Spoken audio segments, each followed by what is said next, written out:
पचास एकर ऊर्ध्व जगार लगी काजू जंगल में अचानक निया लगी सबू जली पोड़ी ध्वंस हो जाइछि जहाँकि प्राय 45 लाख टंकार संपत्ति पोड़ी नष्ट हो जाइଥିବା बेले अग्निशम बाहिनी आसी निया को आयत्त करिसंती।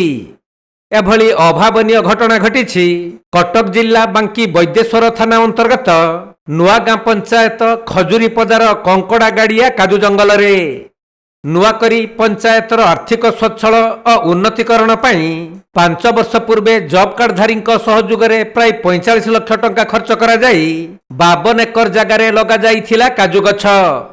चलित वर्ष प्रथम करी काजू फल धरिबा को जाउथवा बेले घटिछि एहिपरि अघटन जेउथिपाई पंचायतर बहु क्षति होइथिबारु काजू जंगल रे किपरि अग्निकांड घटिला एहार उच्च स्तरीय तदंत पाई पंचायतवासी माने दाबी करिसंती। या केमिति लागिला हमिति हमें तो देखिनु दमकल लिभेकी गला पर भी आहुरी जलिला। केते एरिया नष्ट करछि जाले 50 एकर 50 एकर नष्ट करछि। हां हां एटा थाना दिया है एतला दिया है ना मु कहि परिबेनी। केते वर्षर गछ एडा एडा तो 3-4 वर्ष गछ आगुर भी पुराना गछ किछि थिला।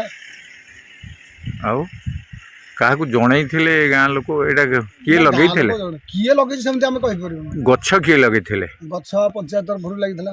पंचायत तरफ लागिथिला। निया लागिला बेले केमति नियाटा जलथिला कम अनुभव ठीक जलथिला जे माने तमे बाडे गेटे आयत करि परउन जो प्रकार जलथिला।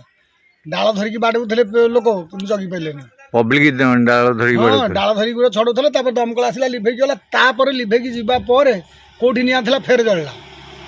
केमति नियाटा केमति जलथिला केमति अनुभूति उच्चारे जलथिला पूरा हतासन होई कि फुरफुर उडी की जाउ थे खंड खंड बाटे निया कौन पवन सेते बेले थिला पवन थिला सेतले निया उडी की जाउथला जळी कि सबु तो लगे दैछन हमर पाखापाखि 52 एकर गछ लागिथिला।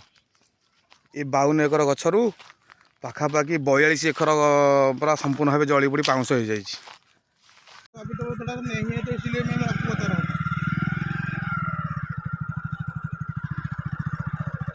कटक जिला प्रतिनिधि राजेश कुमार साहू रिपोर्ट कोणार्क लाइव।